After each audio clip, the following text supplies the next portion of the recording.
I've been planning to do a video on Central Casting Dungeons, the Ultimate Dungeon Construction Guide by Robert Sassone, Task Force Games, 1993, for a super long time, and for various reasons, I never got around to it. I've been wanting to do it ever since I did a video on the Advanced AD&D DM Guide by Gary Gygax from TSR Games, 1979. In that video, and you can see the link to that video right here, I talked about this book as being like my very best RPG book, and I stand by that statement today. However, I would say that Central Casting Dungeons is my very best dungeon book, and really as it says, the ultimate dungeon construction guide.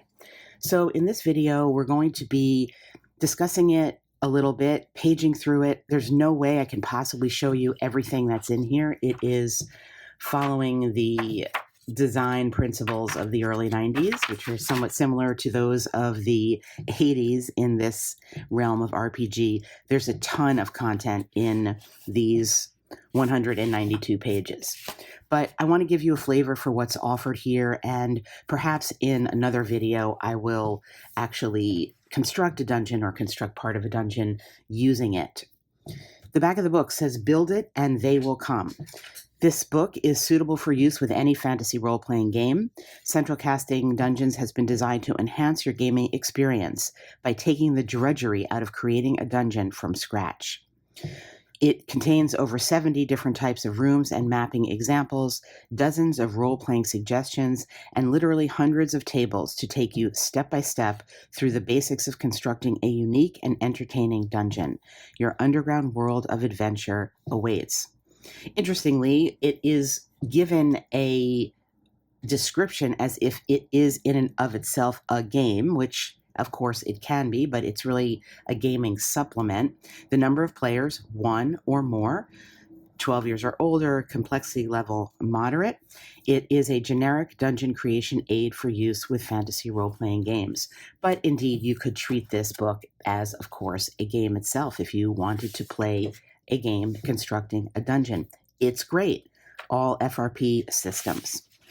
And we can take a look here at the credits listed on the bottom. And there is a lot of preamble, and it's important, I think, to at least discuss, if not show you, because this is hearkening back to many videos I do, not tons of visual interest, but conceptual interest, theoretical interest, practical interest, gaming interest. There's just so much here. This is part of a series of books that was published. The other books in the series, in the Central Casting series, have to do with NPCs, essentially, and creating NPCs and backstories. And this one is about the physical construction of a dungeon. And as mentioned here, it's copyright 1993 by Task Force Games. We have some shameless endorsements here before we move into the table of contents. And you can see that there is a big section here on construction instructions. And one of the hallmarks of this book is the fact that it is extremely detailed in terms of the size of the dungeon that you'll be making and where you'll be putting doors, where you'll be putting corridors, such that you would end up, if you follow the instructions, you would end up with a dungeon where you could play tactical movement and have a consistently rendered dungeon, so that one room, if it was meant to be 2.5 times bigger than the corridor or than another room, actually would be if you follow all the instructions that are here. And as such, there are a lot of tables about placing doors, placing corridors. We'll look at some of them. And there is a section here on reasons why you might build a dungeon, and we'll take a look at that as well. And then the bulk of the book are the dungeon elements, the various types of rooms that you could have, categories of rooms, living quarters, rooms for the ruler, crafting rooms, prison rooms, rooms for the dead, special rooms. And then at the end of the book, there is a section where you are given prompts to build out your dungeon background and story. Why was this dungeon built? And where is it situated? And what is kind of the history of the dungeon? Is it a dead dungeon? Is it a living dungeon? It's interesting to me that this comes after the whole construction of the dungeon, whereas you would think that the history and the background would be the first thing, but nevertheless, it is in the back. Were I to be building out a dungeon using this book, I would most likely start here in the back to give myself a sense of the overall parameters of the dungeon. And in this book, you're guided to 3 different types: a standard dungeon purpose, a fortress dungeon purpose, or a tomb dungeon purpose. And then you roll up from there to build out your history. And then finally, it ends with an extended dungeon example of a dungeon built using the suggestions and elements in this book. The thing that I'd like to take a look at next is the section 15 Steps to a Better Dungeon. And it is talking here about walking you through how you create your dungeon. And one of the first things that it mentions is to go to table 100, which is the spacing table. I said that this is very detailed, and you could see here that you start by rolling up how tight or loose your dungeon is or has been built. And then based on that, going to subtables that will tell you how you are, when you are rolling for corridors and doors and when you are not, so that the entire dungeon has a consistency about that. So for example, if you're an extremely tight dungeon, you then consult table 151 on page 19 to give you the instructions of when you will be rolling for corridors, how long they will be, when there will be doors. So you will be doing different kinds of rolls for that based on the tightness or the looseness of the dungeon. And again, this shows you how the book walks you through all the different types of characteristics, starting from that very basic one. And that is just the one of point 3, I think it is, in the listing of 15 steps to a better dungeon. So you're starting with characteristics. Then you are rolling against the entry tables here. And it is suggested, I didn't go through this, but it is suggested that you make your dungeon on index cards so that you have each section is on an index card, which will allow you to create the characteristics of something, potentially then later to move it around to different sections of a dungeon, or to have kind of a modular situation, as well as a static layout of the dungeon. The early tables are what you might expect: general characteristics of the stairways going down. This could be a traditional stairway, something that begins on the side of a hill, something that's completely underground, something that is at the bottom of a pit. And then you can even go into tables that tell you, how do you reach that pit? Is it a ladder? Is it a spiraling stairway or ramp? Is there a pulley system, perhaps, to get you into the dungeon? Entrance features. Tables 102 through 104 deal with additional features that add specifics, even more specifics. So what we have here are entrance features such as it's nearly inaccessible, or it's located toward the back of a lava tube. Perhaps there's an underground river passage. Then we get even more details. The river is spanned by a stone bridge. The river has a ferry boat, which will only be in good enough condition to use 5% of the time. The entrance door. The entrance door was built to protect the dungeon's inhabitants. It will be recessed at least 10 feet into the earth, perhaps after a corridor with 2 or more sharp turns to prevent siege weaponry and battering rams from being brought to bear against it, and it will be made of stone, metal, or thick wood bound with iron. Or perhaps it's a secret door expertly camouflaged into its surroundings. Examples of this type of entrance could be a small waterfall covering a tunnel, or perhaps a giant hollow tree on which part of the trunk swings in when pushed. And then, if that's not enough, you get additional entrance features: partially blocked, rusted shut, trapped. Moving into the first room here, it says the dungeon's first room is a special one which will be determined on a table specifically for that purpose. At this point, you must decide whether you want to create a normal dungeon, a fortress dungeon, or a tomb. And it tells you that there's 3 different tables for that, and then you move through those tables based on what you have decided, and then after that you go to the corridor possibilities and door possibilities to find out what's behind it. So you're making that decision that I talked about here that comes up again in the backgrounds right at the outset. So you will be making a decision as to how you want to go. So for a traditional first room in a traditional dungeon, for example, you would have perhaps a guard room or a great hall. Maybe you would have a market room or some type of elevator to take you down to it. For a fortress first room, you might have some type of revolving room. For a tomb first room, you could have perhaps a bottomless pit or some other type of guard room or a burial chamber. There's some great art throughout this book. There's not a lot of art, but what is here is fantastic.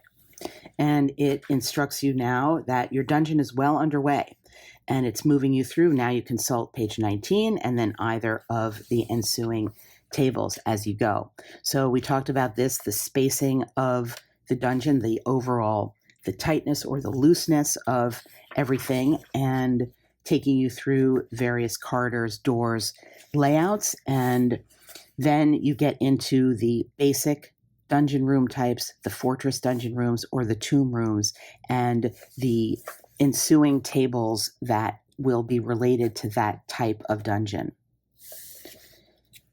There are specials in corridors, and these are things that will come up when you are rolling up your corridors. So for example, there could be a trap, and then you're referred to a particular table on 137. We'll just look at what the traps are. So you're going to be really using this book as a manual to get every aspect of everything. So now we're taking a look back into the meat of the book with the entries that are the different types of elements to your dungeon. And each entry follows a somewhat similar format where there are some, I guess you would call it flavor text or whatever at the outset.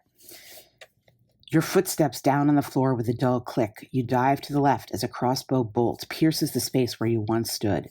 Your dive is halted by the wall, which gives slightly. Leaping forward in a blind panic, you narrowly escape the fall of a large block from the ceiling overhead. Are your worries over? Not remotely. The floor beneath your feet gives way. That is trap. We have some information and advice for the GM in every section, which is pretty interesting that it's connected to the actual mapping out to give some thought about not just placing something, but where, why, how, what it could be used for. Here, in this case, it says traps were usually placed in dungeons to confuse or thwart invaders and unwelcome strangers. Dungeon occupants were familiar enough with their home to avoid them. A trap is usually not an actual room. Instead, it is an added feature to your dungeon which occurs at the point where you rolled it.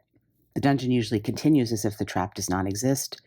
The role-playing tip here is make some of your traps unusual. If a trap is interesting enough or amusing, adventurers may not mind getting caught in it. At least they may not mind as much. And it walks you through the very basics of how you'll do this. All of this controlled by D100 rolls. So it starts out here. There's 2 basic categories of traps in the dungeon. Traps that were placed in locations that were frequented by the dungeon's occupants, and traps that were placed in dead ends that dungeon dwellers would know to avoid. If you don't know what type of trap yours should be, you could roll on here and consult the table. So in this case, we have the type of trap where you continue mapping along, and in this case you have the type where it would be at a dead end. And it gives, again, some examples here that, for example, the dead end, it's suggesting that If you have rooms there, you could have a small room like a guard room that's never actually used that had the trap in there. Next up, you're going to determine how deadly the trap is.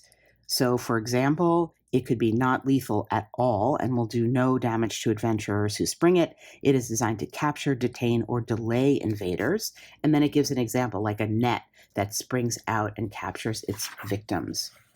And moving through the entire table, we get to all the way to it attempts to kill its victim in a quick and unpreventable manner. Examples of this type are ones that drop a huge stone block where the victim should be standing, or drop the victim into a deep spiked pit, or even do both. There's a discussion here of determining details about traps, and it does say that they don't provide broad details about traps within the scope of this book, but there are several excellent role-playing supplements on the market that are designed to do specifically that. And of course, if you're familiar with this kind of area of role-playing, some will immediately come to your mind, and there's many others that have been published subsequent to that. Adding the trap to the dungeon is giving you an example of how to draw your trap and explaining what the trap is and what it does. And that concludes this section on traps that was referred to all the way back here where we were earlier looking. So moving on back up to the front, we have these overview sections on the doors themselves. It's a fake door, a double door. There's writing on the door.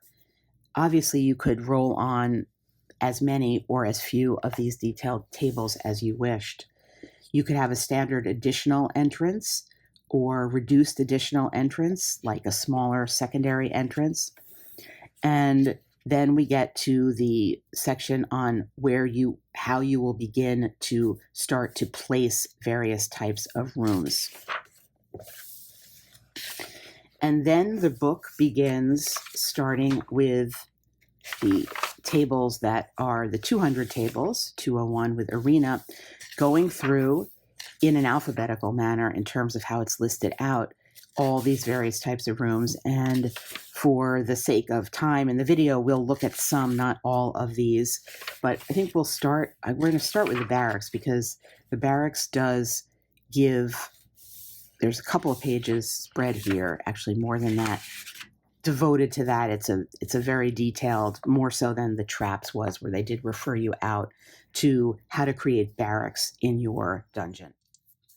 So for the barracks, you can see we start out with the flavor text here, and then we move into the information and advice for the GM. And this is a little bit lengthier and gives you some explanation of actually why there would be this room. Underground labyrinths are so easily defensible and readily concealable structures, it is no wonder that most have served to house soldiers at one time or another. To accommodate those soldiers, barracks were added. The barracks of common foot soldiers are seldom more luxurious than facilities afforded to the meanest servants or common prisoners, and in fact, willingness to serve is usually not one of a soldier's required traits. They're usually no more than a large room with places for the soldiers to sleep. Beds are usually simple slabs of wood or webbing stretched across a frame. Often they are stacked 2 or 3 high. And the role-playing tip here is any adventurer who has ever served as a soldier should be able to identify the barracks of common soldiers even after centuries of decay. Any other type of barrack should merely be described by its room size and contents. The purpose behind its construction should remain hidden beyond its being some type of sleeping quarters. Where barracks consist of more than one room, each one should be revealed only as the adventurers investigate them. Do not, for example, state you have discovered several 10-foot by 10-foot square rooms if the adventurers have not opened all doors to see them. So you start by determining who had occupied them. Could be common soldiers, mercenaries, nobles, and officers. Determine if a guard room precedes the barracks, and if it does, it will lead you to the guard room.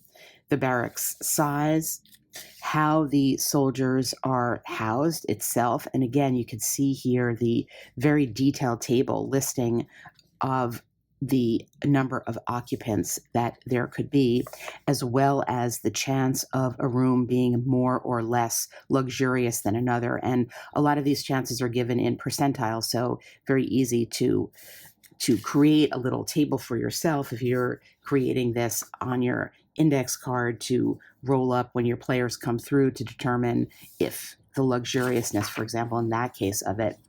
And then we get some drawing examples of what the barracks might look like. And they are the mercenary barracks, there are common barracks for foot soldiers, and this is what something might look like for nobles and officers. And then there is a section here on adding treasures and encounter levels and additional entrances to your barracks. And I realized I skipped over in the beginning part of the book somewhere. There is a section about treasures and when to add them. They're not random tables of treasures per se, because again, this is a dungeon construction guide. It's not going to give you the internal placement of things. It's very much about the building of them. But there is a table somewhere, of course I can't find it right now, that it says as you construct your dungeon, room descriptions will require the addition of treasures and treasure levels and encounter levels that will be determined by this book. And it will give you a sense here on rolling on tables what the different encounter levels might mean, as well as what the different treasure tables would be that you would roll against. There's also a section on random encounters here that I skipped over, giving the average rate for random encounters of a 10% chance every 5 to 10 minutes of game time, and then yet another table to tell you what level of encounter it would be, how difficult that encounter is going to be. So moving back to the barracks here that we were looking at, we would then be adding in our treasures and encounter levels and any additional doors or things that might be located within it. And then that completes the barracks section. So what I'm going to do now, just to give you a look into maybe a couple of other sections. So what I'm going to do, just to take a quick look at some other entries in the book, is I'm actually going to go back to these tables that give you the random results. And so for a fortress dungeon, we're just going to take a look at room 66. And room 66 is going to be, the kitchen.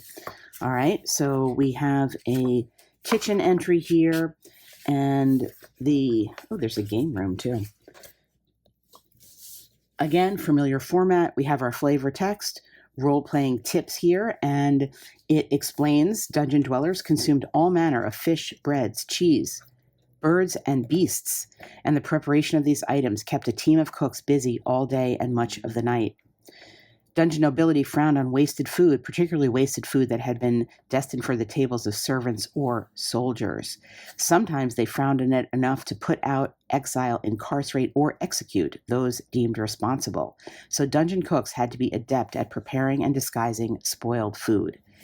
It tells you what the kitchen contains, and it will give you the role-playing tips. Kitchens are easily recognizable even after centuries of disuse. You may wish to put a secret compartment somewhere in the kitchen where the head chef could have hidden special hard-to-acquire ingredients, the very best wine, or special service items like a gold tray. I don't know, or maybe something like an orc liver if that was a particularly delectable delicacy. If your dungeon is controlled by sentient creatures such as orcs or goblins, this may be the room, rather than a prison or torture room, to which they take their captives. And again, we're familiar now with the detail. You can roll a percentile dice and consult the table to see the size, how many storerooms may be attached to the kitchen. There is a sample layout for the kitchen and the tables to determine what treasure there might be. And you can see that the encounter level and the treasure level is going to vary. So in a kitchen, there's a 35% chance for an encounter of level A, and then it refers you to another entry, which we'll take a look at, the storeroom for the kitchen type of encounter. So let's take a look at that if we wanted to roll on that and have an encounter here. And so for the encounters here, it's basically it's referring you to the storeroom encounter table here to roll on to see what percent chance there would be and what type of treasure. Again, this book is not going to give you a list of possible treasures or possible encounters. It's just the construction and then the chance that that might happen. And finally, then we have the additional kitchen entrances. Actually, here back to treasure, it says if there's an encounter, then there's a 70% chance for a treasure of level A, and then 10% chance of level B, and etc. So you can prepare all of that and then go to other tables that you may have or other creative sources that you may have to determine what that would be. And next I want to, let's go back here and roll a tomb room, which is a 62, and that is going to be rooms for the dead. So we're referred to another table here, and rooms for the dead here. So we would get either a burial chamber, a catacomb, or a trap. I don't feel like showing you that. It's too similar to what we already did. Let's look here. Let's roll on a craft room and see what we get. 47 is going to be a farrier's room. This large room is dominated by the skeletal remains of 2 horses chained to the west wall. A forge, bellows, and other blacksmithing tools rest against the east wall. The wall and the floor around where the door used to hang is heavily blackened, as if after an intense fire. The footprints, the same trail you have followed since the dungeon's entrance, appear as light scrapes in the stone and patches of ground cleared of dust. GM information. Occasionally, farriers' rooms were created inside dungeons to house prized riding or war horses or to succor ill steeds. These facilities were always placed near the dungeon's entrance. They included equipment for doing simple blacksmith work and for shoeing horses. Chests hold medicinal herbs to treat illnesses. If your room is not near the main entrance, you may go back to the table, perhaps and re-roll. Leading horses down corridor after corridor and a stairway or two makes little sense. So it is giving you some information practically. If it's not working, go back and re-roll. Again, the size, a suggested layout, and the encounter and treasure percentile. So 15% chance of an encounter of level B, and if there isn't one, there's a 55% chance for an encounter of level A. If you have an encounter, there's an 80% chance of treasure of the same level. And since we're here, let's just take a quick look at the Spellcasters lab. Again, same layout.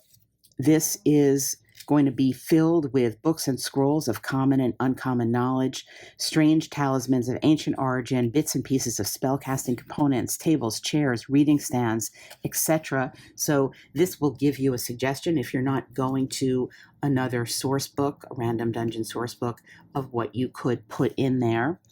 Your role-playing tips. Some items in the Spellcasters laboratory, particularly the more valuable ones, are likely to have magic protection.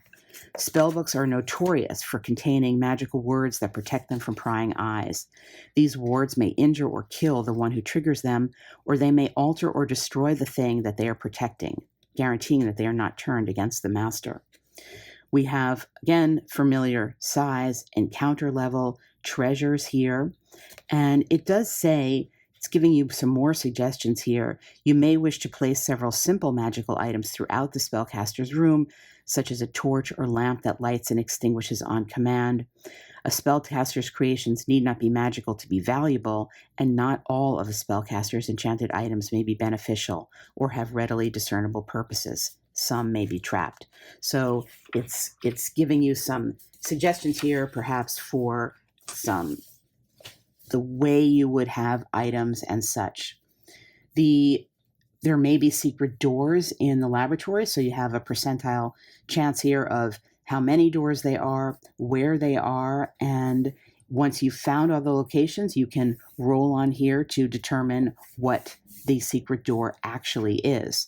So there may be one that is hiding a room that is used for intensive studying with a comfortable chair or reading stand, some minor magical items.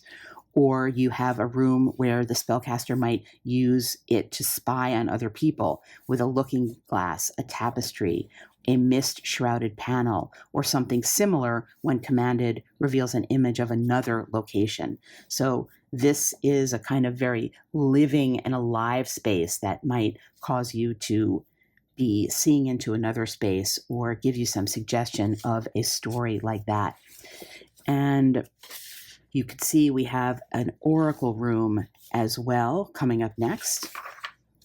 Painters' rooms. Just sort of showing you this to give you some sense of the variety, not going through everything at this point in detail. It would just take way too long. Physician's room, lots of GM advice on the physician's room, and a little bit less on actually just drawing it and adding it. So what's useful here is if you're creating a dungeon and populating it with story and history, that the explanation of what the rooms can do will be very useful. And that is a good lead in to the last section of the book, which is explicitly this section on dungeon background. And we have 5 sections here that will help us figure out what the original mission of the dungeon was, its construction, its purpose, and how it worked out over time to become the place that it is.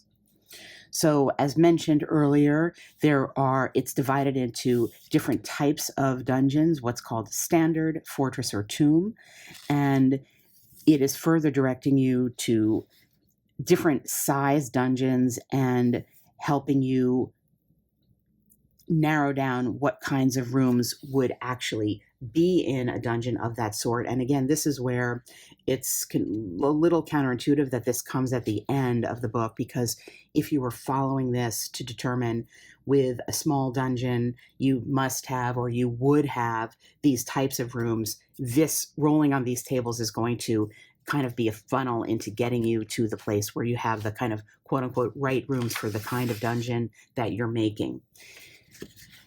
And then it gives you some tables for the surrounding countryside of the dungeon, and it will let you know again, following the very detailed, not only is it mountainous, but how mountainous, how high are the mountains, how many mountains there are. The external environment in terms of heat and elevation. Then it goes further back into the actual civilization that your dungeon is in, or the world in which your dungeon exists, from the military culture to the artistry level to the literacy level and the magic level, the wealth level, the secular or religious level, the type of governmental level, and then a whole section on dungeon abandonment. And it tells us that dungeon exploration is often conducted under the assumption that the dungeon's original owners abandoned it or were forced out some long time ago. We want to know sort of why. Central Casting Dungeons generally works under the assumption that the dungeon you are building was abandoned at least several generations before, so we can decide how many generations before, why was it abandoned? Were they killed off by a plague? Did they run victim to a siege? Was it captured by an army which later looted it and abandoned it? Were the inhabitants called to do warfare elsewhere? There's question of slow abandonment or quick abandonment. And the table here will give you an impact on the treasure and encounter level based on whether it was slowly abandoned or quickly abandoned. And again, this is really getting into the weeds of percentiles and how likely it is to come across something. So it says that, for example, a treasure not associated with an encounter has a 90% chance of having been taken by its owner when it was abandoned, if it was a slow abandonment, and you roll that value, versus something here where you're going to reduce each non-encounter treasure to 20% of its current amount. So for example, reduce 20 bags of silver to 4 bags of silver. A necklace worth 100 pieces of gold becomes a necklace worth 20 pieces of gold if you are actually playing out this idea that It's slow abandonment. People would take things with them. People might have a chance to go back. Oh, yes, I remember I left this thing. I'm going to come back and get it. Versus a quick abandonment, meaning it had to be vacated in an emergency kind of situation where things were maybe left behind. There are looted dungeons, meaning ransacked dungeons. And again, an entire table of how you adjust the likelihood of an encounter or loot or treasure left behind. Same thing for the unseen dangers. So like plagues, enchantment, poison, are they still in effect? Is the danger still there based on when the dungeon was abandoned? Same thing for enchantments. Monsters. A successful monster attack against a well-fortified dungeon is extremely rare. If the monster that attacked the dungeon is especially long-lived, a dragon for example, it may still be in the dungeon when adventurers begin their exploration. More likely, the monster's offspring are in the dungeon, and the original invader died long ago. Try not to make any still-living creature too powerful for adventurers to ever hope to defeat. Any successful monster attack against the dungeon generally requires an intelligent creature. So giving you some advice here and then explaining whether it was attacked by smaller creatures such as goblins or a larger one, as it mentioned, such as a dragon. Lengthy discussion here of plagues and poisons and what they may. I'm not gonna read all of this. I suppose you could pause the frame here to see, but how much is being said about what the impacts of plagues and poisons could be, their efficacy based on how long they have been left there, and how fast or slow acting they are. Volcanic activity, earthquakes, just a whole lot more on the abandoned dungeons. And then the information about if the dungeon is going to be active, what types of changes you might make to the inhabitants, the locale of your dungeon, the rooms, the treasures, and things, if the dungeon is like currently occupied. And then there is some advice here at the very end of how to connect your dungeon elements with a story, giving it a purpose and making that related to a story that has your dungeon kind of make sense in the context of your story. And then finally, as mentioned, you have a dungeon example. Jeff needs a great dungeon fast. Naturally, he turns to central casting dungeons. He has friends coming over for a fantasy role-playing session tomorrow, and he needs to generate something, and it walks you through what he does. Now, I would kind of question the notion of the word fast in this context, because the word fast in 1993 dungeon construction probably meant something rather different than it does today. But nevertheless, it will walk you through his construction, showing you his examples of what he writes on his index card and what types of big rooms he constructs, and his ultimate map that he created fast.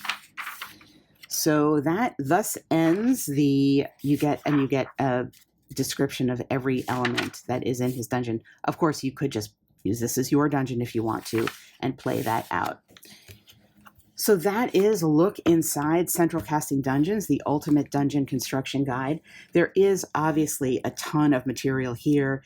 It's probably most likely to be used these days in an edited form where you are taking some of the suggestions, and in particular for my style of play and what I do, the GM information is quite interesting and useful and could be pulled out to create a story of a dungeon. And as I said, perhaps in a different video, I will do that, maybe bringing in my own dungeon roll table, which gives some narratives about dungeons that in a random table that you could use, and then build the dungeon out of that. And could do that and then pick that up in yet another video to send some people, some characters through it.